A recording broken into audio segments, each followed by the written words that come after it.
잠언 16장 1절에 7절입니다. 오늘은 주께서는 자신을 위하여 모든 것을 지으셨느니라, 만드셨느니라. 잠언 16장 1절에서 7절이고요. 16장 4절. 이 잠언 16장은 한 절 한 절이 전부 다 정말 귀한 잠언이에요. 한 절 한 절이.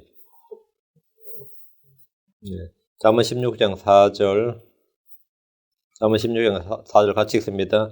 주께서는 자신을 위하여 모든 것을 만드셨나니 참으로 사악한 자도 악한 날을 위하여 만드셨느니라. 주님께서 마귀를 왜 만드셨는지 나오죠. 사악한 자도 악한 날을 위해 만드셨느니라. 가룟 유다가 왜 나왔는지 이런 것도 여기 다 답이 16장 4절에 있습니다. 어둠이 왜 있는지, 악이 왜 존재하는지, 사악한 자도 악한 날을 위하여 만드셨느니라. 뭘 위해서?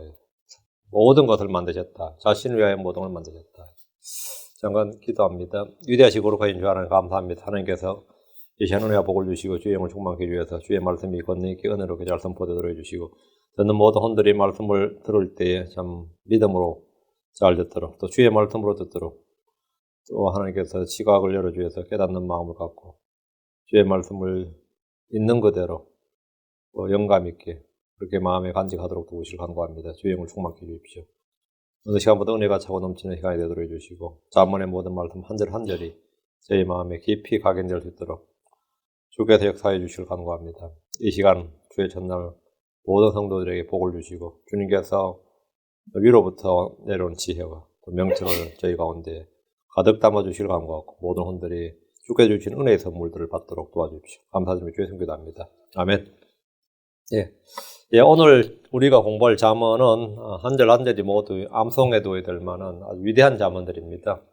잠언 16장은 영적으로나 일상의 삶에서 모두 적용되는 위대한 진리를 내포한 잠언들로서 모든 구절이 다 성도들의 마음속에 깊이 각인해 두어야 할 말씀입니다. 주께서는 자신을 위하여 모든 것을 만드셨나니 이 말씀은 창조의 목적을 말해줍니다. 주께서 모든 것을 창조하신 것은 자신을 위해서입니다. 아모스 9장 6절에 그가 하늘에 자신을 위하여 여러 층을 건축하며 땅에 자신의 군대를 세우고 바다의 물들을 불러 지면의 것들을 솟나니 주가 그의 이름이니라. 여러분, 그가 하늘에 자신을 위하여 여러 층을 건축하며 하늘은 1층, 2층, 3층, 셋째 하늘까지 있죠.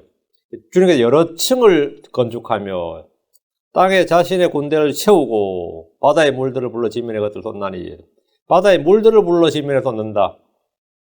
그래서 이거는 이제 수증기를 통해서 바다의 물들이 좀 더 구름이 되는 거죠. 그래서 다음에 그걸 다시 비가 내리고 다시 강물, 이게 순환이죠. 이 순환회로죠. 성경에 일찍 이게 이 자연과학이 발전하기 전에 이미 성경에 이게 전부 다 기록되어 있습니다. 바다의 물들을 불러서 지면의 것을 돋는다 이렇게. 누가 왜 하나님이 만물을 창조하셨는가 이렇게 질문합니다. 이에 대한 대답이 지금 이 잠언 16장 4절입니다. 왜 하나님께서 만물을 창조하셨는가? 주께서는 자신을 위하여 모든 걸 창조하였습니다. 주님께서는 자신을 위하여 모든 걸 창조하였다. 이사야 43장 7절에 곧 내 이름으로 불리는 모든 자라 내가 내 영광을 위하여 그를 창조하고 그를 지었으며 참으로 내가 그를 만들었느니라. 내가 내 영광을 위하여 자신을 위하여 내 영광을 위하여 하나님께서 이스라엘이나 교회를 만드신 것도 다 주의 이름을 위해서 주의 영광을 위해서 주의 기쁨을 위해서입니다. 이사야 43장 21절 이 백성은 내가 나를 위하여 지었나니 그들이 내 찬양을 전하리로다. 내가 나를 위하여 지었나니 하나님께서 무엇을 위해서 누구를 위해서 나를 위하여 철학에서는 만물의 중심이 사람이고 만물의 척도가 사람이라고 하지만 성경은 모든 것의 중심이고 뿌리고 머리는 하나님이라고 합니다. 누구를 위해서? 하나님 자신을 위해서 자신의 영광을 위해서 자신의 이름을 위해서 자신의 기쁨을 위해서 모든 것은 다 그분에게서 나오고 그분을 위해 존재하고 그분께로 돌아갑니다. 로마서 11장 36절에 모든 것이 그분에게서 나오고 그분으로 말미암아 그분께로 돌아가느니 영광이 그분께 영원토록 있기를 원하노라. 아멘. 하나님께서 만드신 모든 것은 주의 기쁨을 위해 만들었고 그분의 기쁨을 위해 존재합니다. 계시록 4장 11절에 오 주여 주는 영광과 존귀와 권능을 받기 합당하시오니 주께서 모든 것을 창조하셨고 또 그것들이 주를 기쁘게 하려고 존재하며 창조되었나이다. 이거면 주께서 모든 것을 창조하셨고 아멘이죠. 또 그것들이 주를 기쁘게 하려고 존재하며 창조되었나이다. 주를 기쁘게 하려고. 지금 창조 목적이 지금 다 나오고 있습니다. 자신을 위하여, 자신의 이름을 위하여, 자신의 영광을 위하여, 자신을 기쁘시게 하기 위해서. 이것이 모든 것의 존재 이유고 목적입니다. 성경은 반복해서 이 진리를 가르칩니다. 골로새서 1장 16절 이는 그분에 의해 모든 것이 창조되었기 때문이라 하늘에 있는 것들과 땅에 있는 것들 보이는 것들과 보이지 않는 것들 왕자들이나 통치들이나 정사들이나 권능들이나 모든 것이 그분에 의해 창조되었고 그분을 위하여 창조되었노라 했습니다. 모든 것이 그분에 의해 그분을 위하여 창조되었노라. 이 말씀대로 주께서는 자신을 위해서 모든 것을 창조하였습니다. 하늘의 그룹이든 천사들이든 마귀든 사람이든 보이는 것들과 보이지 않는 것들이 다 주 하나님에 의해서 주 하나님을 위하여 창조된 겁니다. 요한복음 1장 3절에 모든 것이 그분에 의해 만들어졌으니 만들어진 것 중에 그분 없이 만들어진 것이 하나도 없었더라. 모든 것이 그분에 의해 그분을 위해 만들어졌다는 이 진리는 성도들에게 절대자표입니다. 우리는 그분을 위해 만들어졌다. 우리는 그분을 위해 창조되었다. 우리는 그분을 위해 존재한다. 주께서 행하신 모든 일도 다 자신을 위해서 하는 일입니다. 주님께서는 자신을 위해서 일을 하셨다. 이스라엘을 집에서 구속하신 것도 주께서 자신을 위해서 하신 일입니다. 신명기 4장 10절에 그러나 주께서 너희를 취하시고 너희를 쇠양광로 곧 이집트에서 데리고 나오사 이날에 너희와 같이 자신을 위하여 상속배성으로 삼으셨느니라. 주님께서 자신을 위하여 주님의 목적은 언제나 자신을 위해서입니다. 누가 왜 하나님이 이스라엘을 택하느냐고 묻습니다. 왜 하나님이 이스라엘을 택했느냐 하필이면 주님의 답변은 간단합니다. 나를 위해 내 이름을 위해 내 영광을 위해 겁니다. 시편 135편 4절에 주께서는 자신을 위하여 야곱 곧 이스라엘을 자신의 특별한 보물로 택하셨도다. 주님께서 이스라엘을 택하신 것은 자신을 위해서, 주께서 사람들의 죄를 용서하신 것도 자신을 위해서입니다. 이사야 43장 25절 나하고 나는 내 자신을 위하여 내 범법들을 지워버린 자니 내가 내 죄들을 기억하지 아니하리라. 내 자신을 위하여 주께서 행하시는 모든 일이 다 주의 기쁨, 주의 영광을 위함이고 주님 자신을 위해서 행하시는 일입니다. 다윗은 이 진리를 근거로 기도했습니다. 시편 25편 11절 오 주여 내 불법이 크오니 주의 이름을 위하여 그것을 용서하옵소서. 주의 이름을 위하여. 시편 31편 3절 주는 나의 반석이시며 나의 요새시니 그러므로 주의 이름을 위하여 나를 인도하고 지도하소서. 그래서 주의 이름을 위하여. 시편 79편 9절 오 우리는 우리의 구원의 하나님이여 주의 이름의 영광을 위하여 우리를 도우시며 주의 이름을 위하여 우리를 건지시고 우리의 죄들을 깨끗하게 하소서. 주님께서 나를 도우시고 인도하시고 건지시고 뭐 하는 모든 일은 다 뭐래? 주의 이름을 위하여. 주의 이름을 위하여입니다. 우리가 주께 무엇을 구하든지 그 구하는 것이 내 자신을 위해서가 아니라 주의 이름을 위하여 행하시라는 겁니다. 구원이든 긍휼이든 은혜든 도움이든 그 무엇이든 주께서 주의 이름을 위하여, 주의 영광을 위하여, 주의 의를 위하여, 주의 기쁨을 위하여 그것을 행하시기를 구하는 겁니다. 이것이 우리의 삶의 목적이고 존재의 목적입니다. 자, 본문을 보겠습니다. 1절. 잠언 16장 1절 사람이 마음으로 예비하는 것과 혀로 대답하는 것은 주로부터 오느니라. 사람이 마음으로 예비하는 것이란 마음의 생각과 계획을 말합니다. 우리는 어떤 일을 하기 전에 많은 생각과 계획을 세우지만 막상 해보면 전혀 결과가 다르게 나올 때가 많이 있습니다. 사람이 계획한 대로 생각한 대로 되는 일이 거의 없습니다. 심지어 마음에 생각한 것과 말한 것도 생각과 말조차도 이게 일치가 하지 않는 거예요. 그러니까 생각하고 일은 뭐 더 말할 필요 없고 생각과 행동은 더 말할 필요도 없는 거죠. 생각하고 대답하는 말조차 오늘은 반드시 노 해야지 하고 생각하겠는데 막상 만나 대답할 때는 예스 해버리고 오늘은 예스하고 해야지 하고 생각하고 있는데 막상 이야기해보면은 뭐 설득을 당하든 뭐든 간에 그죠? 아니면 압력을 받든 설득을 하든지 뭐 어떻게 눈치를 보든지 간에 또 노 해버리고 사람이 계획한 대로 생각한 대로 되는 일이 거의 없습니다. 나 이제 일 때려치워야지 하고 회사 나가서 사표 못 내고 오잖아요. 그죠? 사표 내고 만다. 제 아는 분도 뭐 사표 맨날 뭐 품에 안고 다닌다 그러는데 진짜인지 사실인지 모르겠어요. 맨날 품에 안고 다닌다 그러지만 수십 년 다니거든요. 왜? 사람이 마음으로 예비하는 거다고. 마음으로 예비하는 거다고. 오늘은 내가 제대로 말한다. 내가 무슨 욕을 먹도록 한다. 근데 대답이 그렇게 나옵니까? 그렇게 안 나온다고. 사람이 계획한 대로 생각한 대로 되는 일이 거의 없습니다. 사람이 마음으로 예비하는 것과 혀로 대답하는 건 다르다 이거예요. 혀로 대답하는 것은 뭐라고요? 주로부터 온다. 주로부터 온다. 이 말 우리가 생각하고 계획하는 것과 실제로 일어나는 일은 전혀 다르단 말입니다. 대답하는 것은 주께로부터 온다. 이 말은 결과, 해답은 주님으로부터 온다는 말입니다. 씨를 뿌린 일은 내가 하지만 자라나게 해야 하는 분은 하나님이십니다. 수고는 내가 하지만 그것을 거두게 하시는 분은 주님이십니다. 싸움은 내가 해도 승리는 주님으로부터 옵니다. 파수꾼이 깨어 있어도 도시를 지키시는 분은 주님이십니다. 가정을 지키려고 가정에 애를 써도 집을 세우시는 분은 주 하나님이십니다. 주께서 집을 세우지 않으시면 그것을 세우는 자들 수고 헛되며 주께서 도시를 지키지 않으시면 파수꾼에 끼어있으면 헛되도다. 우리 많이 인용하는 구절이죠. 왜? 이거는 하나님께서 하시는 일이다. 이것은 인생을 조금만 살아보면 누구나 그 산 사람들이 다 쉽게 공감하는 말씀이고 충분히 동의할 수 있는 말씀입니다. 그게 어디 다 뜻대로 된다? 그게 뭐 뜻대로 생각대로 된다든? 뭐 그게 계획대로 되면 얼마나 좋겠어. 그렇게 된다? 되느냐 이거예요. 대답하는 것은 주께로부터 온다는 것은 우리가 마음으로 예비하는 일을 혀로 대답하는 일조차도 내 능력 밖이란 말입니다. 우리는 어쩔 수 없이 예라고 대답해야 할 때가 있고 원치 않게 노라고 해야 될 때도 있고 아무 말도 답변하지 못할 수도 있습니다. 마음에 원하는 것과 실제로 대답하는 것이 다를 때가 수도 없이 많습니다. 주께서 마태복음 5장 31절에 오직 너희 대화는 예 할 것은 예 하고 아니요 할 것은 아니요 하라. 무엇인지 이것들 이상의 것은 악에서 나느니라. 이 말씀에 따르면 한국 사람, 일본 사람들은 전부 다 악에서 나는 거예요. 예. 한국 사람들과 일본 사람들은 이 말과 생각과 말이 전부 다릅니다. 겉다르고 속다르다 그러죠. 한국 사람들, 일본 사람 욕할 때 맨날 겉과 속이 표리부동하다, 겉과 속이 다르다. 한국 사람 못지않지. 근데 그 사람들도 할 말이 있어요. 겉과 속이 같은 건 어린애들이고, 어른이 돼서도 겉과 속이 같은 게 미친놈이지. 어른이 돼서 자기 속 생각을 밖으로 다 드러내면 그게 뭐 미친놈이지. 어른이 된다는 것은 뭐야? 자기 속을 감출 줄 아는 거다, 이거예요.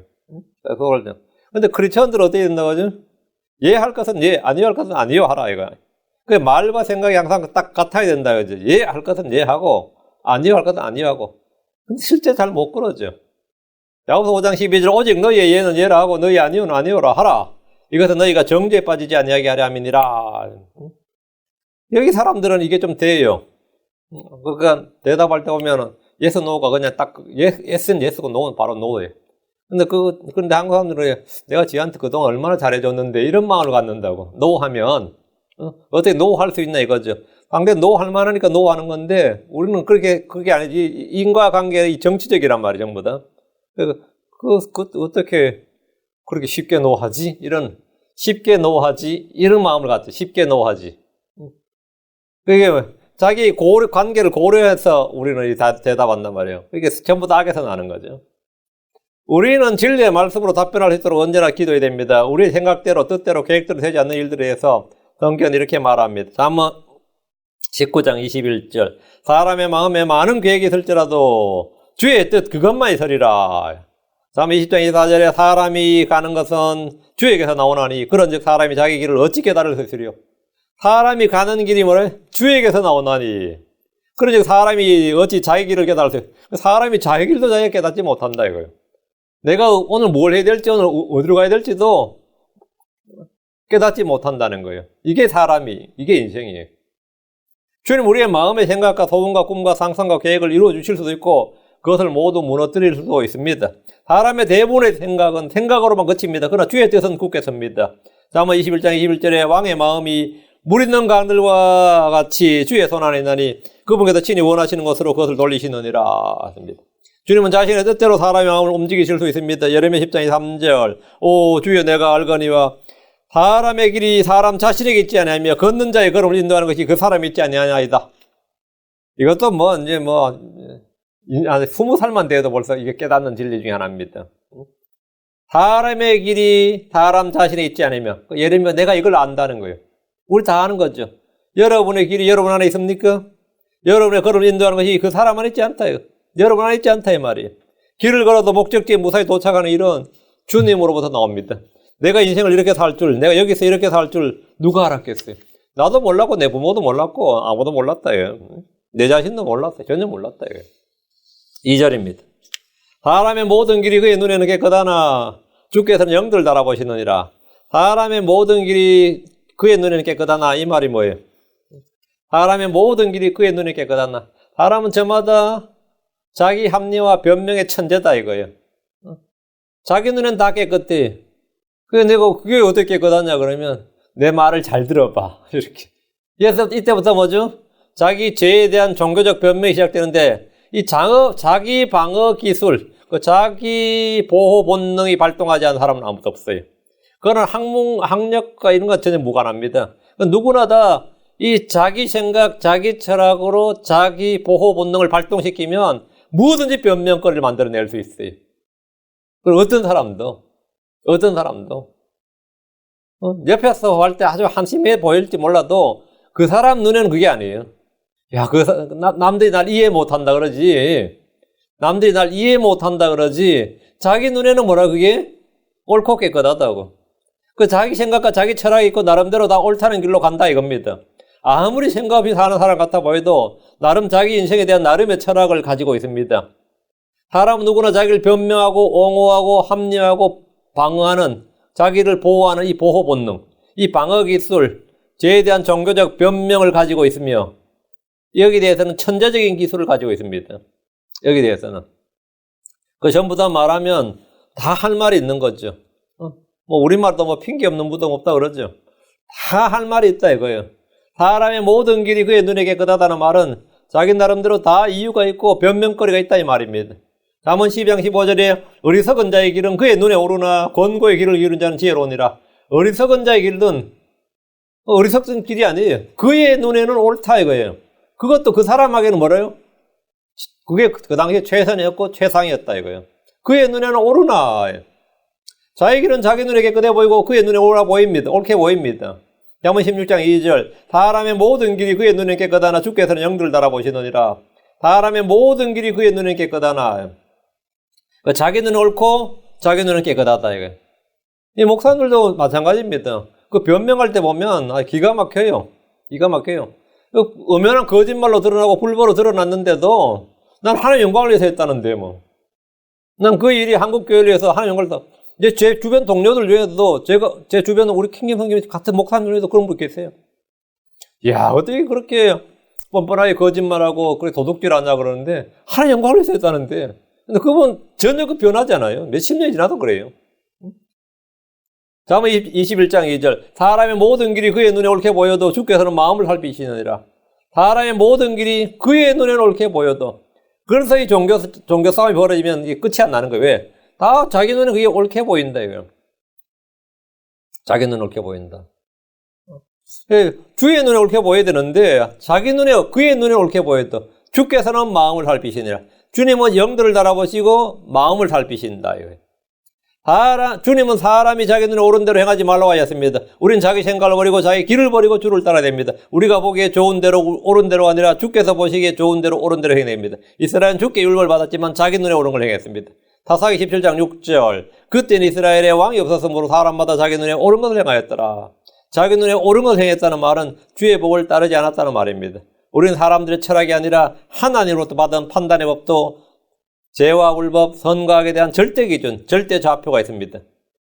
주님 이스라엘에게 신명기 12장 8절에 또한 너희는 우리가 이날 여기에서 행하는 모든 것, 즉 무엇이든지 각 사람이 자기 눈에 오른 대로 행하는 일들을 자기 눈에 오른 대로 행하는 것들을 본받아 행하지 말지니라. 사람들은 불법이 드러날 때까지 자기 생각이 옳은 줄로 압니다. 더러움과 죄가 드러날 때까지 자기는 깨끗한 줄로 압니다. 복음의 빛이 임하기 전까지 사람들은 자신의 더러움과 죄와 불법과 사악한 부정함에 대해서 거의 알지 못합니다. 죄를 안 짓고 사는 것은 아니지만 내가 그렇게 남에게 해를 끼치지 않았고 양심적으로 최선을 다해 살았다고 자부하는 이들이 많습니다. 잠언 3장 12절에 자기 눈엔 순결하여도 여전히 자기의 더러움에서 씻기지 않는 세대가 있느니라. 자기 눈에는 순결하여도 여전히 자기의 더러움에서 씻기지 않는 세대가 있느니라. 사람마다 다 자기 눈에 순결하고 깨끗하고 옳고 다 좋죠. 여러분 자신의 더러움, 자신의 죄를 씻음 받았습니까? 씻음 받았냐? 주 예수님의 피로 씻김 받지 않고도 순결하다 선하다 생각한다면 그는 어리석은 자입니다. 이사야 5장 21절에 자기 눈에 지혜로운 자들과 자기가 보기에 분별이 있는 자들에게 화가 있을지어다. 이 화가 있다는 말은 그냥 단순히 화가 아닙니다. 지옥으로 떨어지는 겁니다. 자기 눈에 순결하고 자기 눈에 옳고 자기 눈에 분별이 있고 자기 눈에 깨끗하고 그래서 예수 그리스도의 피로 씻김 받지 않으면 성령으로 씻음 받지 않고 말씀의 물로 씻음 받지 않으면 그는 뭐라고? 화가 있다고. 죽어보면 지옥이다 이거예요. 핵심은 내가 보는 것, 사람들이 보는 것이 아니라 주께서 보시는 겁니다. 주께서 보시기에 어떠하냐 이게 핵심입니다. 하나님 우리 마음을 보십니다. 우리 눈에 옳고 깨끗하고 순결하고 아무리 뭐라 해도 하나님 보시기에 가증할 수 있습니다. 바리새인들은 사람들의 눈에 옳았고 높임을 받았지만 주님 말씀하시기를 누가복음 16장 15절 너희 마음을 하나님께 다하시나니 사람들 가운데서 높이 평가받는 것은 하나님 보시기에 가증하니라. 사람들 가운데 높이 평가받는 것, 사람들은 그걸 뭐 의롭다, 경건하다, 거룩하다, 법 없이 살 사람이다, 뭐 천사 같다, 뭐라고. 사람들 가운데 높이 평가받는 것은 뭐 하나님 보시기에 가증한 자니라, 가증한 것이니라. 사람의 생각과 주의 생각은 다릅니다. 주의 길과 사람의 길은 다릅니다. 사람은 외모를 중시하지만 주님은 마음을 보십니다. 사무엘상 16장 7절 주는 사람이 보는 것처럼 보지 아니하시나니 사람은 겉모습을 보나 주는 마음을 보느니라. 사람은 겉모습을 보나 주는 마음을 보느니라. 예. 우리가 사람들 사이에 사니까 겉모습도 중요하고 하나님 앞에 사니까 마음도 중요하고 우리가 결국 둘 다 중요하네요. 3절입니다. 내 일들을 주께 맡기라. 그리하면 내가 생각하는 것들이 굳게 세워지리라. 이 자문은 누구나 자주 설교하며 인용하는 구절입니다. 유명한 구절입니다. 저 역시 이 구절은 아주 애용하는 구절 중 하나입니다. 그러나 개역 성경을 사용하는 한국의 크리스천들은 이 구절을 전혀 본 적도 들은 적도 없는 하나님의 말씀이 됩니다. 개역을 보면 너의 행사를 여호와께 맡기라. 그리하면 너의 경영하는 것이 이루리라. 이렇게 되어 있습니다. 이 구절하고 이 구절의 의미가 비슷해 보입니까? 너의 경영하는 것을 너의 경영자들이죠. 너의 행사를 여호와께 맡기라. 너의 행사를 여호와께 맡기라. 그리하면 너의 경영하는 것이 이루리라. 사업가들한테 좋은 구절이네요.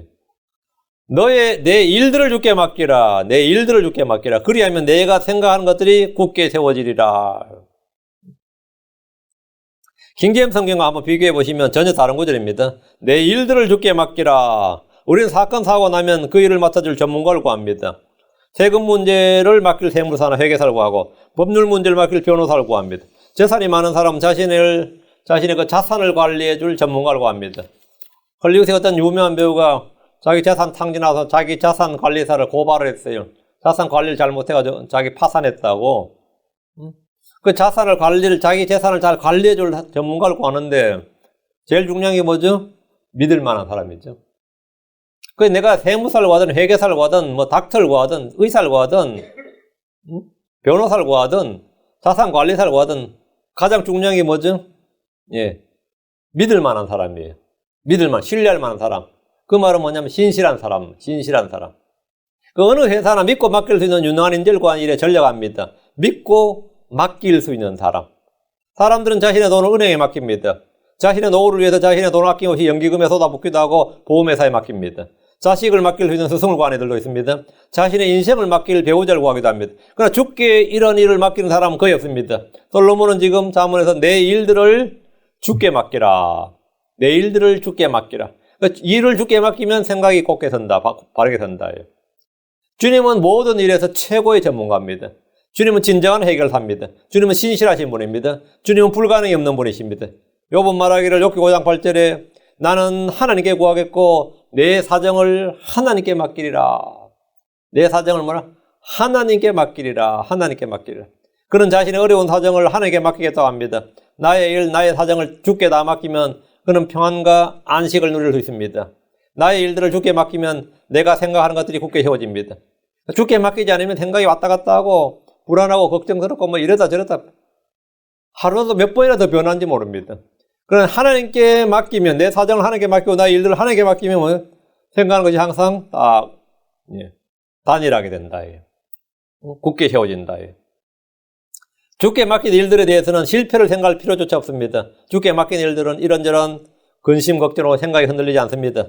시편 55편 22절에 내 짐을 주께 맡기라. 그리하면 그분께서 너를 붙드시고 의로운 자가 흔들리는 것을 결코 허락하지 아니하시로다.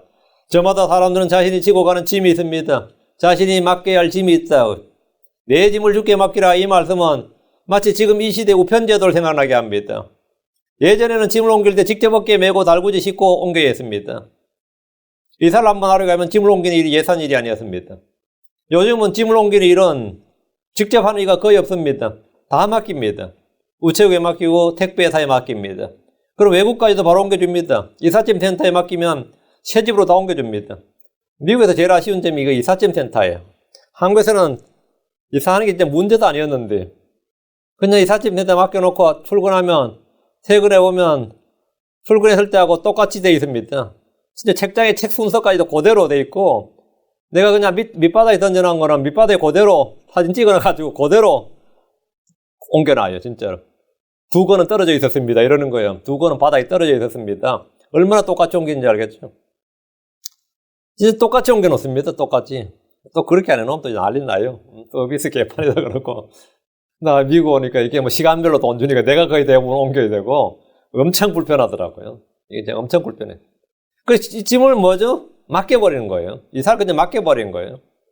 그럼 전문가들이 와서, 그것도 일꾼들이 와서 다 해주는 거죠. 미국에서는 곳곳에 짐을 맡겨주는 이 스토리지가 많이 있죠. 스토리지가 많이 있어요. 그 스토리지 짐을 맡겨놓으면 내가 집이 넓을 필요가 없는 거예요. 내 집이 예를 들어 집 식구가 있는데 실제로 다 집을 갖고 있으면 2000 스퀘어피트의 집이 필요하다면 나는 그만큼 돈이 없단 말이에요. 그럼 1000 스퀘어피트에 살고 스토리지에 짐을 맡겨놓고 최소의 집만 그냥 집에 옮기는 거. 그럼 넓게 사는 거죠. 미국 스토리지가 굉장히 발전해 있어요. 스토리지는 그냥 웬만한 집 다 맡겨놓고 필요한 것만 다 갖다 쓰는 거죠. 그러면 집값을 많이 낮출 수 있잖아. 스토리지는 한 달에 몇 불만 주면 되니까 집세는 거기보다 훨씬 비쌌단 말이죠.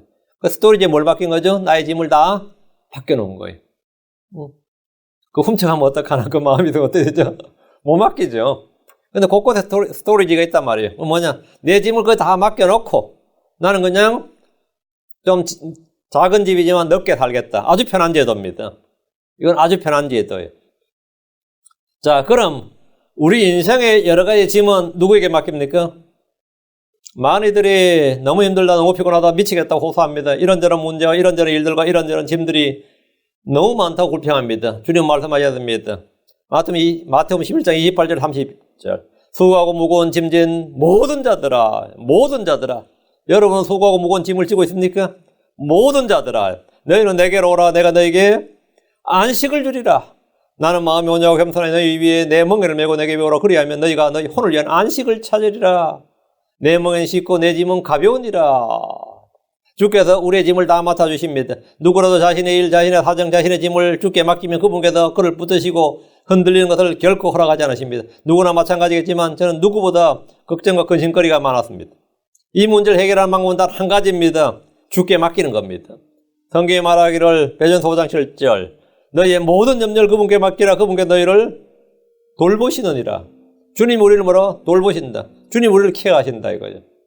너희의 모든 염려를 그분께 맡기라. 너희의 모든 염려를 그분께 맡기라.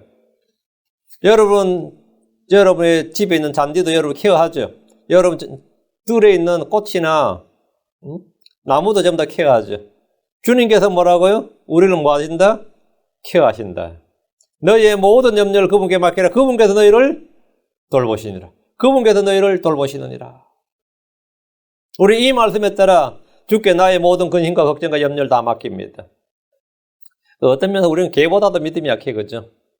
먹이주는 개도 자기 주인을 믿고, 뭐죠? 걱정, 근심 안 하잖아요. 때 되면 먹여주고, 때 되면 나 해준다는 걸 알죠? 근데 갑자기 주인이 벅 쓰러지거나, 이제 죽을 암이나 이런 거 걸려가지고 치료받으러 이제 멀리 떠나면요. 이 개도 본능적으로 느껴. 이제 나를 키워줄 사람이 떠나는구나. 그때 느낀 절망감이 말도 못하겠지. 응? 실제로 그런 걸 제가 이게 뭐 찍어서 보는 거, 보여주는 거 봤어요. 완전히 걔가 완전히 방황을 하는, 절망을 하는 거지. 그러면 옆집 아저씨한테 좀 맡겨놓고 가면 음식도 안 먹어요. 그동안 얼마나 주인을 잘 믿고 신뢰했는지, 왜? 실제로 믿고 신뢰해서 걱정이 없었지. 근데 크리스천들이 이 정도의 신뢰감이 잘 없지. 그러니까 걱정이 엄청 많아요. 근심, 걱정, 염려가 굉장히 많죠. 다들 보면. 그래서 목사님들은 대부분 다 위장병 달고 살고, 목사 사모들은 걱정이 더 많으니까 빨리 죽고, 이런 게, 이 교회 내 여러분을 흔하게 보는 일입니다. 그 목사는 그나마 말씀을 좀 더 많이 접하기 때문에, 어떤 견제는 나가. 근데 그 옆에 있는 사람은 너무 애달아가지고, 보통 신경쇠약 걸리고, 뭐 걸리고 해가지고, 그냥 그런 꼴이면 한두 개도 아닙니다. 제가 아는 목사님들 보면 이제 교회 부흥 다 시켜놓고 마누라 가버리고 이런 게, 그런 거 많이 보죠. 왜 그러냐면, 그 목사님 자기 입으로 그래요. 고생은 내가 한 게 아니라 자기 마누라 다 했다, 이거. 그 한국교회는 목사 자매가 50% 이상이라 다 그래요. 그 불신자들도 그 말이에요. 내가 어떤 불신자를 만났는데 내가 목회를 하러 했길래, 야, 사모님이 참 절반이상인데 이러는 거야. 내 기가 차가지고. 왜가 사모가 절반이상이냐 그랬더니만, 그 상식이래, 상식. 내 기가 잘 노리시죠. 예, 다들 너무 걱정이 많아요. 너무 걱정이 많아요. 자식 문제든, 장래 문제든, 건강 문제든, 하여튼 걱정이 너무 많아요. 근데 주님께서 뭐라고요? 너희 모든 염려를 그분께 맡기라 해. 우린 다 주께 맡깁니다. 이제 제가 주께 맡겨야 할 것은 뭐냐요? 이거 다 주께 맡기고, 디모데후서 2장 2절입니다. 또 내가 많은 증인들 가운데서 내게 들은 것들을 바로 그것들을 신실한 사람들에게 맡기라. 내가 지금 맡게 될 것, 신실한 사람들에게 맡기라. 그들이 또한 다른 사람들을 가르칠 수 있으리라. 이게 지금 제가 교회에서 해야 될 일이에요. 제가 지금 우리 교회에서 또 이 성경학교에서 해야 될 일이. 예, 내게 들은 것을 바로 그것들을 신실한 사람들에게 맡기라. 이게 사역의 계승이죠. 이를 위해서 이 교회는 젊은이들이 양육을 받아서 선한 사역자가 되어야 됩니다. 아무에게나 맡길 수 없습니다. 주님 누구에게 맡기라는 거예요? 신실한 사람들에게 맡기라 해요. 신실한 사람들에게 맡기라. 하나님의 말씀은 신실한 사람이 맡기는 겁니다. 똑똑한 사람이 맡기는 게 아니고 신실한 사람, 돈 많은 사람이 맡기는 게 아니고 내가 아무에게나 내가 좋아하는 사람 아무에게 맡기는 게 아닙니다. 신실한 사람에게. 신실한 사람들에게 맡기라고 했어요. 청직에게 요구되는 것, 종에게 요구되는 것은 신실함입니다. 고린도서 4장 2절 또한 청지기들에게 요구되는 것은 신실한 사람으로 드러나는 것이니라 했습니다. 그래서 이렇게 맡겨서 사역을 계속 이어나가야 되는 거죠. 하나님 우리의 짐을 맡아주시고 모든 염려를 맡아주시고 모든 일들을 맡아주시는 대신에 우리에게 자신의 말씀을 맡기셨습니다. 주님 우리에게 사역을 맡기셨습니다. 고린도서 5장 19절에 곧 하나님께서 그리스도 안에 계시사 세상을 자신과 화해하게 하시며 그들의 범법을 그들에 돌리지 아니하시고 화해하게 하시는 말씀을 우리에게 맡기셨느니라. 말씀을 우리에게 하나님은 우리의 모든 걸 맡겨주시고 하나님 우리에게 뭘 맡기셨다고요? 화해하는 말씀, 화해하는 사역, 그 직분을 맡기셨다 이거예요. 우리는 바로 복음을 맡은 사람, 하나님의 신비들을 맡은 청직입니다. 이제 여러분은 하나님께 모든 걸 맡기면 하나님은 이걸 맡기신다 이거예요. 4절입니다. 잠언 16장 4절. 주께서는 자신을 위하여 모든 걸 만드셨나니 참으로 사악한 자도 악한 날을 위하여 만드셨느니라. 제가 시작할 때 했던 구절입니다. 주께서는 자신을 위하여 모든 걸 만드셨습니다. 이 구절에 대한 완벽한 주석은 골로새서 1장 16절입니다. 골로새서 1장 16절. 이는 그분에 의해 모든 것이 창조되었기 때문이라. 하늘에 있는 것들과 땅에 있는 것들, 보이는 것들과 보이지 않는 것들, 곧 왕자들이나 통치들이나 정사들이나 권능들이나 모든 것이 그분에 의해 창조되고 그분을 위하여 창조되었노라. 모든 것이 그분에 의해 그분을 위해 창조되었다. 만물이 예수 그리스도에 의해서, 예수 그리스도를 위해서 만들어졌습니다. 요한복음 1장 3절. 모든 것이 그분에 의해 만들어졌으며 만들어진 것 중에 그분 없이 만들어진 것은 하나도 없었더라. 모든 것이 그분에 의해 그분을 위해 만들어졌다. 하나님 자신을 위해 모든 걸 만들어졌습니다. 그러나 이 사실을 알고 믿는 이는 거의 없습니다. 어떤 이들은 만물이 저절로 생성되고 존재한 줄로 압니다. 어떤 이는 빅뱅으로 세상이 만들어졌다고 합니다. 어떤 것도 저절로 존재할 수 없습니다. 집마다 지으신 이가 있듯이 하늘과 땅과 거기에 거하는 모든 것들을 만드신 이가 있습니다. 사람은 자연 진화를 통해 존재하는 것이 아닙니다. 돌연변이를 통해 사람이란 종이 생겨난 것이 아닙니다. 우리를 만드신 분이 계십니다. 우리를 만드신 분, 지으신 분, 창조하신 분이 계신다. 사람은 자연 진화, 자연 발생이 아닙니다. 만드신 분이 계신다. 시편 92편 6절에 오라 우리가 경배하고 절하며 우리를 만드신 분 곧 주 앞에 무릎을 꿇자. 우리가 경배하고 절하며 우리를 만드신 분 곧 주 앞에 무릎을 꿇자. 우리를 만드신 분 주. 시편 100편 3절에 주 그분께서 하나님이심을 너희는 알지어다. 우리를 만드신 이는 그분이시오 우리 자신이 아니니 우리는 그분의 백성이요 그분의 초장의 양이로다. 우리 자신이 아니다. 우리는 뭘? 그분이 우리를 만드시는 그분이시지 우리 자신이 아니다. 하나님 우리를 만드신 분입니다. 그분이 우리를 자신의 형상, 자신의 모습으로 만드셨습니다. 하나님께서 사람을 만드신 것은 자신을 위해서, 자신의 영광을 위해서, 자신의 이름을 위해서, 자신의 의를 위해서, 자신의 기쁨을 위해서, 자신을 위해서요. 다시 4절. 주께서 자신을 위하여 모든 것을 만드셨나니 모든 것을 만드셨다. 여러분이 기억나는, 생각나는 것, 상상하는 모든 것은 다 주님이 만드셨대요. 주께서 만드신 것들이 무엇인지 보십시오. 하늘과 땅을 만드셨습니다.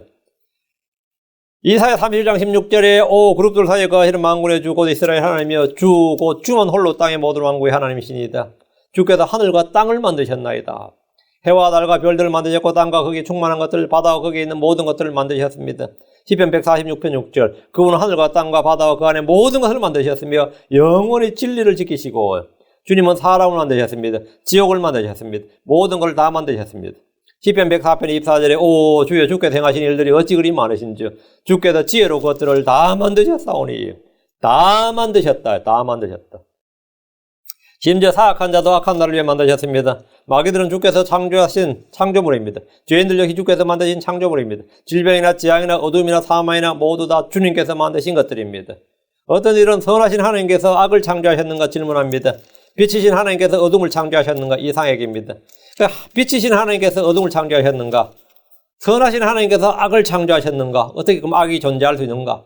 이건 논리적 모순이다 하니까 이 논리적 모순을 해결하기 위해서 이제 만들어낸 개발, 방을 해야 될 거 아니에요. 어둠은 하나님 창조하신 게 아니라 빛의 결여다, 이렇게. 어둠은 빛의 결여다. 악은, 그건 뭐가 되는 거죠? 선의 결여다. 분리는 의의 결핍이다. 죄는 건 뭐죠? 모든 것을 결핍으로 보는 거죠. 그럼 논리가 돼야 안 돼요? 말이 되네, 쉽죠? 그러니까 거짓말입니다. 말은 그럴듯한데 하나님이 창조하셨어요. 어둠은 빛의 결여, 빛의 부족이 아니라 뭐예요? 하나님의 창조입니다. 죄인도 마찬가지입니다. 사악한 자도 하나님이 만드셨습니다. 만드셨어요. 우리가 하나님 완전하신 분인데 왜 그럼 장애자가 세상에 있느냐? 특히 시험 쌍둥이 같은 거 보면 어때요? 확 나오죠. 하나님께서 사람을 다 만드셨다며. 하나님 완전하신 분이라며. 근데 왜 불완전한 것이 나오냐 이거예요. 그러면 뭔가 논리적 모순을 해결하기 위해서 우리가 이상한 논리를 또 개발하는 경우가 있는데 그럴 필요가 없습니다. 주님께서 벙어리를 만드셨고 눈먼 자를 만드셨고 귀 먹은 자를 만드셨습니다. 장애인들 주님 만드셨습니다. 어리석은 자 주님 만드셨어요. 사람들의 생각과 달리 주님은 사악한 자들을 만드셨습니다. 주님은 황무지를 만드셨습니다. 사막을 만드셨어요. 이사야 45장 7절 나는 빛도 짓고 어둠도 창조하며 평안도 만들고 재앙도 창조하나니 나 주가 이 모든 일을 행하느니라. 여러분 우리가 재앙도 창조하나니 할 때 재앙이 이불입니다. 내가 뭐라? 나는 빛도 짓고 어둠도 창조하며 평안도 만들고 재앙도 창조하나니 악도 창조하나니 창조한 겁니다.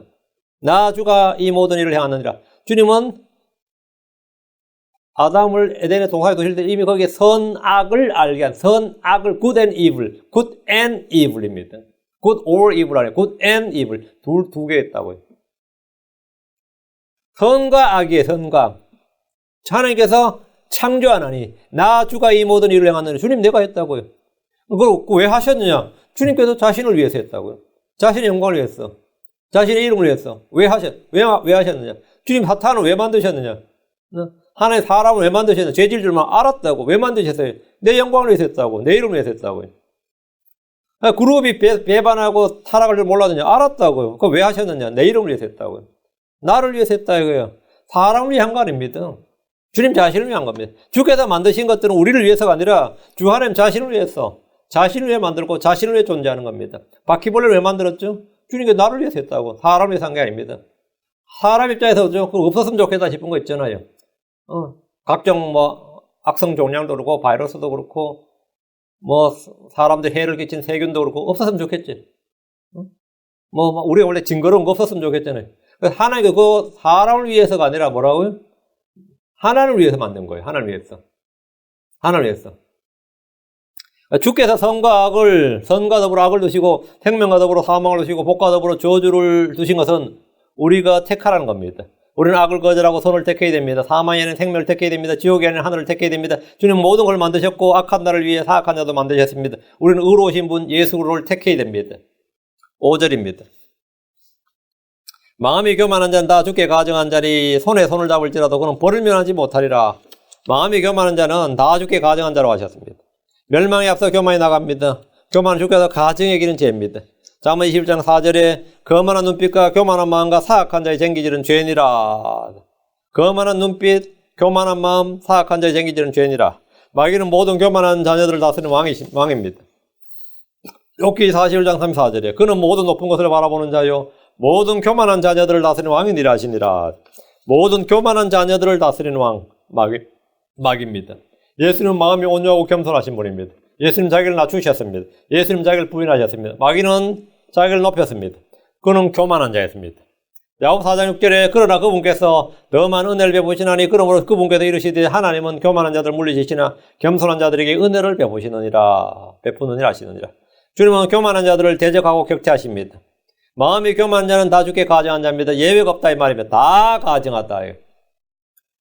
손에 손을 잡을지라도 그는 벌을 면하지 못하리라 하는데 마음이 교만한 자들이 연합해서 하나가 되어도 그는 벌을 면하지 못합니다. 주께서 그를 대적하시기 때문입니다. 주를 대적하는 국가나 민족이나 국제연합을 비롯한 여러 사회단체들, 국제기구들, 종교단체들 무엇도 다 아무리 한마음이 되어서 한 손에 손을 잡아도 이들은 벌을 면할 수 없습니다. 6절입니다. 긍휼과 진리로 말미암아 불법에 연결하게 되며 주를 두려움으로 말미암아 사람들이 악을 떠나느니라. 긍휼과 진리로 말미암아 불법에 연결하게 되며 그 긍휼과 진리로 말미암아 불법에 연결하게 된다는 말은 신약에서는 주의 피로 주의 말씀으로 성령으로 깨끗하게 된다는 말입니다. 긍휼은 주께서 죄인들에게 베푸시는 확실한 긍휼, 다윗에게 베푸는 확실한 긍휼을 말합니다. 긍휼은 심판력입니다. 주 예수 그리스도의 긍휼로 죄인들이 구원받습니다. 진리는 진리의 말씀 예수를 말합니다. 하나님께서 죄인들에게 자신의 아들 예수를 주심으로 모든 죄와 불법을 사면한 것이 확실한 긍휼입니다. 주 예수님의 피는 어떤 죄라도 어떤 불법이라도 깨끗이 씻고 제거합니다. 디도서 2장 14절에 그분께서 우리를 위해 자신을 주시면 모든 불법으로부터 친히 우리를 구속하시고 정결하게 하사 선한 행위에 열심을 내는 백성 곧 자신을 위한 특별한 백성이 되게 하려 하심이니라. 모든 불법으로부터 친히 우리를 구속하고 정결하게 하였다. 자신을 주셨다. 주께서 자신을 주셨다. 그분께서 우리를 위해 자신을 주셨다. 하나님은 주 예수 그리스도를 주심으로 그분을 통해서 모든 불법으로부터 우리를 구속하시고 정결케 하셨습니다. 이 아들께서는 친히 우리의 죄들을 정결하게 하신 후에 높은 곳에 계신 존엄하신 분의 오른편에 앉으셨습니다. 다음 주를 두려움으로 말미암아 사람들이 악을 떠났느니라. 악을 떠났느니라. 주를 두려움으로 말미암아. 사람이 주를 두려워할 줄 알기 시작하면 주에 대한 두려움, 주를 두려워하는 마음이 내 안에 쌓이게 되면 그 사람은 악을 떠납니다. 주를 두려워하면 악을 떠난다. 죄인들의 특징은 하나님을 두려움이 없다는 겁니다. 사람은 두려워하면서 하나님을 두려움이 없어요.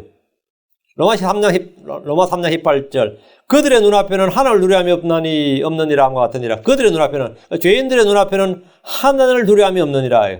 주의 두려움이 있다면 사람은 쉽게 죄를 짓지 못합니다. 주를 두려워하는 것은 악을 미워하는 겁니다. 잠언 8장 13절에 주를 두려워하는 것은 악을 미워하는 것이니라. 나는 교만과 거만과 악한 길과 삐뚤어진 입을 미워하느니라. 주를 두려워하는 것은 악을 미워하는 것이다. 그래서 잠언 3장 1절에 내 눈에 지혜롭게 되지 말지어다. 주를 두려워하며 너는 주를 두려워하며 악을 떠날지어다. 내 눈에 지혜롭게 되지 말지어다. 7절입니다. 다시 잠언 16장 사람의 길들이 주를 기쁘게 하면 그분께서 그의 원수들까지도 그와 화목하게 하시느니라. 이 구절은 적용이 참으로 난감한 말씀 중에 하나입니다. 예를 들어 믿음의 사람들은 주를 기쁘게 하는 증을 얻었지만 그들은 원수들과 화목한 것이 아니라 박해를 받고 죽임을 당했습니다. 원수들은 계속 원수관계였지 화목하지 못했죠. 아벨은 주를 기쁘게 했지만 가인과 화목하지 못했습니다. 가인에게 죽임 당했습니다. 나봇은 주를 기쁘게 했지만 이세벨에게 죽임을 당했습니다. 침례인 요한은 주를 기쁘게 했지만 헤롯의 칼날에 죽었습니다. 스데반은 주를 기쁘게 했지만 유대인들의 돌에 맞아 죽었습니다. 화목했어요? 죽는 순간까지 화목하지 않았습니다. 크리스천이 그리스도 안에서 주의 뜻대로 살고자 한다면 그는 박해를 받습니다. 그럼 그 본문이 잠언은 뭐예요? 본문은 사람의 길들이 주를 기쁘게 하면 주께서는 그의 원수들까지 그거 화목하게 하신다. 그럼 나는 뭐죠? 이 세상 원수가 없겠죠. 내가 주를 기쁘게 하면 본문 따르면 그분께서 그의 원수들까지 그거 화목하게 한다잖아요. 이런 예를 찾으려면 야곱은 자신의 형 에사와 원수관계했지만 주의 명령에 순종해서 돌아올 때 에사와 화목하게 되었습니다. 요셉은 형들과 원수관계했지만 그는 나중에 후에 총리가 된 후에 말이에요. 형제들과 다시 화목하게 되었습니다. 다니엘은 주를 기쁘게 함으로 포로 잡혀온 바벨론에서 총리가 되었습니다. 사람의 길들이 주를 기쁘게 하면 그분께서 그의 원수들까지 그 화목하게 하신다는 말씀은 로마서 14장 18절과 짝을 이룹니다. 로마 14장 18절 이것들 안에서 그리스도를 섬기는 자는 하나님께서 받아주시며 사람들에게 인정을 받느니라. 하나님께 받아들여지고 사람들에게 인정을 받는다. 하나님을 기쁘시게 하고 원수들까지도 그거 화목하게 한다. 아, 크리스천들이 다 원하는 바죠. 회사에서도 인정받고, 사회에서도 인정받고, 교회에서도 인정받고, 하나님께도 인정받고, 어때요? 성도들이 영과 진리로 주를 섬기고 주의 길을 걸을 때 원수들도 우리가 주의 종인 것과 주께서 우리 하나님인 것을 인정하게 하신다는 것이 화목입니다. 여기서 화목이란 게 뭐냐면, 여기서 화목이란 말은 원수들과 타협하면서 쎄쎄쎄하면 오는 게 아니다 이거예요. 원수들과 서로 사이좋게 서로 술 마시면서 같이 클럽 다니고 같이 놀면서 같이 농담하고, 같이 김치 담아주고 같이 밥 지어가지고 사람들과 같이 구제하고, 이렇게 종교 간의 타협과 화목하는 게 아니다 이 말이에요. 주를 기쁘시게 하면 주께서 그분께서 원수들과도 화목하게 한다. 이에서 화목하게 한다는 말은 세상을 이기는 승리를 통해서 우리가 주의 종인 것과 주께서 우리 하나님인 것을 다 인정하게 한다. 그래서 그들은 내버려두라 이렇게. 그들은 그런 사람들이니까 내버려두라. 이것이 뭐냐면 승리를 통한 화평입니다. 로마서 8장 31절에 그런즉 이 일들에 대하여 우리가 무슨 말하리요? 만일 하나님께서 우리를 위하시면 누가 우리를 대적하리요? 그런즉 이 일들에 대하여 우리가 무슨 말하리요? 만일 하나님께서 우리를 위하시면 누가 우리를 대적하리요? 우리가 뭐죠? 승리한다 이 말이에요. 우리는 세상과 친구가 되거나 동화되거나 세상을 사랑하거나 타협하지 않습니다. 우리는 세상과 원수관계입니다. 이거는 영원토록 원수관계예요. 그럼 어떻게 화목합니까? 주님이 우리를 어떻게 세상과 화목하게 한다는 거예요? 믿음으로 세상을 이기라는 겁니다. 세상을 싸워서 이기는 승리를 통해서 우리는 화목해야 됩니다. 다니엘의 세 친구는 바벨론의 종교나 문화는 물론이고 여왕의 명령까지도 대적하며 거부하고 싸웠습니다. 그 결과 그들은 용광로에 던져졌습니다. 그렇죠? 용광로에 던져져서 죽었으면 뭐 그만이에요. 죽었으면 바벨론 왕도 느부갓네살도 마음에 바드링하는 게 없죠. 다 죽여버렸으니까. 그런데 이들이 용광로에서 기어나왔어요. 기어나오니까 되는 거죠. 아무도 그들을 대적하지 못했습니다. 뭐가 된지 이날부터 용광로에서 나온 그 순간부터 뭐가 된 거죠? 화목하게 된 거예요. 용광로에서 나온 순간에 뭐가 화목하게 된 겁니다. 다니엘과 다니엘의 원수들은 화목할 수가 없었습니다. 그들은 모함에서 다니엘을 사자굴에 던졌습니다. 그렇죠? 자, 다니엘이 사자굴에서 나온 순간 어떻게 된 거죠? 예, 화목하게 된 겁니다. 그들은 오히려 다 사자굴에 던져졌어요. 그래서 그들은 다 죽임을 당했죠. 자, 하만과 에스더. 어때요? 이거는 원수관계죠. 하만과 모르드게는 원수관계입니다. 자, 어떻게 화목하게 되죠? 예. 모르드게가 총리가 됐을 때, 에스더가 뭐가 됐죠? 믿음을 지게 될 때, 이제 아무도 이들을 건드릴 수가 없었습니다. 아무도 이들을 건드릴 수가 없다. 이들은 하나님의 백성이다. 이렇게 세상을 이기고 정복한 이들이 이제 인정을 받는 거죠. 이게 뭐가 되는 거죠? 세상과 원수들과 화목하게 된 겁니다. 자, 내가 예수를 믿었어. 우리 집안은 전부 아무도 안 믿어. 나는 맨날 핍박받대요. 며느리가 어느 집 시집 왔어. 교회 간다 그래. 그래서 그 집은 종손이야. 시어머니한테 만나면 요절나. 근데 계속 요절나다 어떻게 되죠? 더 이상 못 괴롭히겠다 이거예요. 너무 많이 괴롭혔다. 그때부터 뭐가 되는 거죠? 쟤는 예리를 제껴놔라 이거예요. 제껴놔라. 그럼 그날부터 화목하게 되는 겁니다. 쟤는 그냥 빼라 이거예요. 우리 그룹에서 우리가 동화되거나 이거 안 되니까 그냥 쟤는 제쳐놔라 이거예요. 우리는 이 세상에서 뭐가 되는 거죠? 세상을 거부하고 세상에 동화되지 않고 친구되지 않고 일치되지 않고 세상을 이기고 정복자보다 나은 자가 되므로 믿음으로 세상을 이기는 것. 이게 뭐죠? 그게 화목이에요. 성경에서 이 잠에서 말하는 화목하게 된다는 말은 바로 그겁니다. 예. 화목과 화평은, 이 크리스천들이 화목과 화평은 타협의 산물이 아니라 뭐냐? 승리의 노량물입니다. 예수는 화평의 주이십니다. 그분은 평강의 하나님이십니다. 평강은 어떻게 주어집니까? 믿음으로 싸워서 승리하는 겁니다. 승리하는 길은 주를 기쁘시게 하는 겁니다. 육신 안에 있는 자들은 하나님을 기쁘시게 할 수 없습니다. 믿음이 없이는 주를 기쁘시게 하는 것이 불가능합니다. 이 세상 일에 얽매이는 있는 자는 주를 기쁘시게 할 수 없습니다. 우리가 주와 복음을 위탁받은 대로 말하고 주 안에서 부모에 순종하고 선을 행하고 나누어지는 일을 하며 주께 합당하게 걸어 모든 일에서 그분을 기쁘게 할 때에 주께서 승리를 주시고, 승리를 주시면 뭐가 된 거죠? 원수들과도 화목하게 됩니다. 원수들과도 화목하게 하신다. 그래서 그들을 이제 더 이상 쟤는 건드리지 마라. 쟤는 건드리지 마라. 예. 그 회사에서도 쟤는 술 마시게 하지 말아요. 아니면 회식 갔는데도 쟤는 빼라. 예. 처음엔 갈등이죠. 근데 그걸 인정받으면 뭐가 되는 거죠? 그때부터는 상사든 직장 동료든 뭐 관계없어요. 상사든 직장 동료든 관계없다. 왜? 그건 제외시킨다. 화목하게 되는 거예요. 쟤는 화목하게 된다. 제 선배 중에 한 분도 그러셨어요. 고려증권에 다니셨는데 이름이 김칠복이었습니다. 칠복에 지금 이 설교 들으면 좋겠네. 예. 근데 이름을 개명을 했죠. 칠복이라는 이름이 복두칠성에 복을 받으라고 칠복으로 지었거든요. 상당히 무속적인 이름이고. 예수 믿고 나서 협생회가 이름을 개명을 했는데 다니엘로 개명했어요. 김다니엘로. 한국에서. 근데 자기는 개명을 했지만 그게 법적으로 개명이 된 게 아니란 말이에요. 우린 다 다니엘로 불렀어요. 그래 불러달라고 그랬으니까. 다니엘로 불렀는데 고려증권 회사에서는 다 사원 김칠복, 대리 김칠복, 김칠복 과장님 이렇게 됐다고. 근데 이 양반은 고려증권 대구 지점에서 근무했거든요. 대구에서. 근데 예배는 서울서 매주 토요일날 서울 올라와서 예배 드리고 내려갔습니다. 한 번도 안 빠졌어요. 저는 그분 예배 빠진 걸 대구에서 서울까지 올라온 걸 한 번도 빠진 걸 본 적이 없습니다. 한 번도 빠지는 걸 본 적이 없어요. 그런데 회식도 안 가죠. 이 증권회사 팀워크가 아주 엄청납니다, 자기들끼리. 주말 되면 모여라 하면 또 산으로 가야 되고, 강으로 바다로 가야 되고 말이죠. 맨날 팀워크 사람 잡혀 가정에는 없지. 근데 맨날 예배 보러 간다고 튀어버리니까, 한 번도 토요일, 주말 이런 건 없는 거지. 토요일 근무 마치자마자 서울로 튀어버리니까, 그리고 월요일 아침에 출근하니까, 아예 팀워크이고 뭐가 없는 거죠. 그래가지고 눈에 가시죠. 저는 반드시 잘라내고만 한다. 제 1순위로.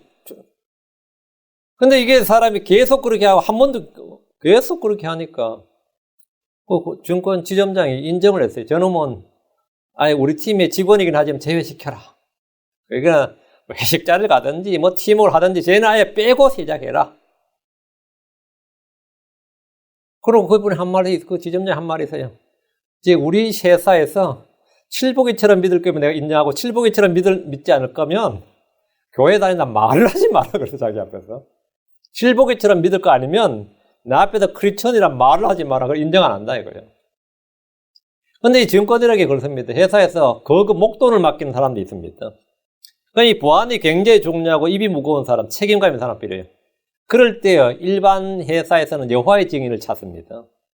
여호와의 증인들이 율법주의고 그나마 가장 여기 안전한 사람들, 이 일을 맡기 안전한 사람을 봐요.